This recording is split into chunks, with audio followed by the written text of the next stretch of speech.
How's it going, you outlaw legends? And welcome into my video covering a new and very controversial announcement made by Rockstar Games a few hours ago.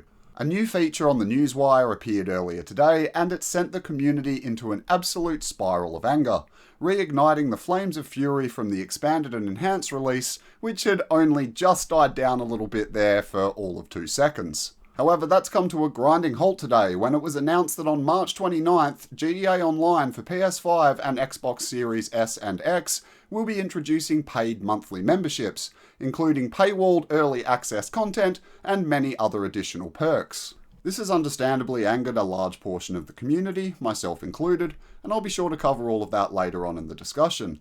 But before we get on to the opinion-based stuff, I want to have a look at the cold hard facts and find out what this membership program actually offers and how much it costs. If you do find the video useful, please help it out and tap the thumbs up button down below. As we dig a bit deeper into the newswire, we can get a bit of a summary of what the new GTA Plus membership package will get you. To kick things off, you'll get a monthly 500k deposit into your bank account, free or discounted properties, special vehicle upgrades, along with discounts and money/RP bonuses only available to members. That's all a little vague, but as we scroll down a bit, we can start to get a better understanding of what it all means. The GTA Plus membership is going to be a variable set of perks and bonuses that rotates monthly. None of it really looks like it's set in stone, and according to this, it says that it's going to change every 30 days, similar to the weekly tunables updates that we already get.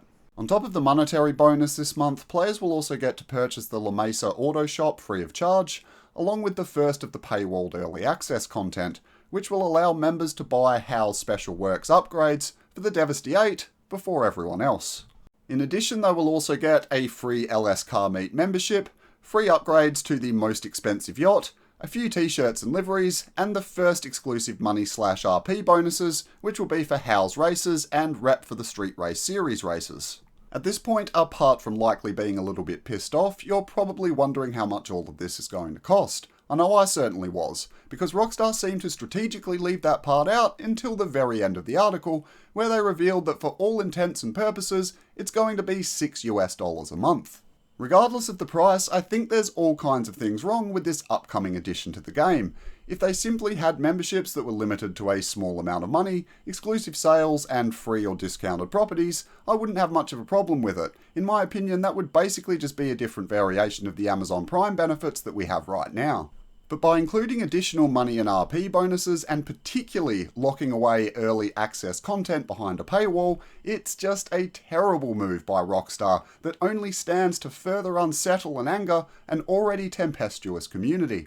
And I 100% include myself in that as well. I was honestly dumbfounded when I read this announcement. The whole way through, I kept thinking, is this some kind of joke, or surely they can't be charging real life money for this, right? But in the back of my mind, I already knew. Many respected members of the community quickly expressed their disappointment on Twitter. Hell, even Tez too, who often stays quite neutral on his news coverage of Rockstar, went on to speculate that he believes it's highly likely that the paywalled early access content is going to become a regular feature of the membership program. While a small minority seemed to welcome the new change, the rest of the community didn't really feel the same way, and took to Rockstar's promotion tweet with a wave of anger and frustration, with the overall consensus suggesting that apart from the questionable contents of the membership package itself, the timing of its announcement just simply couldn't have been worse. From a marketing perspective, it just totally baffled me.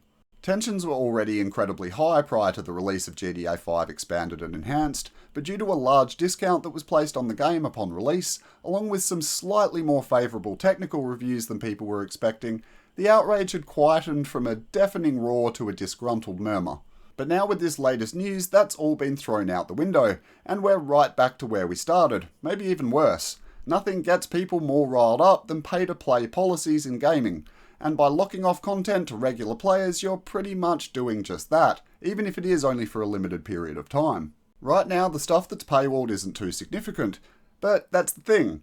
Who knows what could change in the future? We're all going to be mighty upset if there's a new DLC on the horizon and certain big features get locked off until we either fork over our hard-earned or essentially wait on a timer for its release like you would in a mobile game.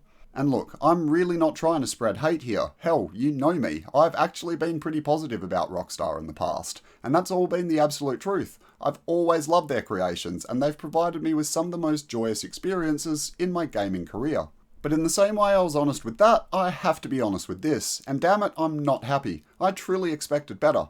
I understand that Rockstar are probably in desperate need of revenue due to the immense outlay that's required for a project like GTA 6, and I'm all for supporting them, but there has to be a limit. And for me, paywalled content is that limit. Ultimately, most veteran players aren't going to get much out of this at all. They already own all of the properties, most of the cars they want, and they have more than enough ways of earning money.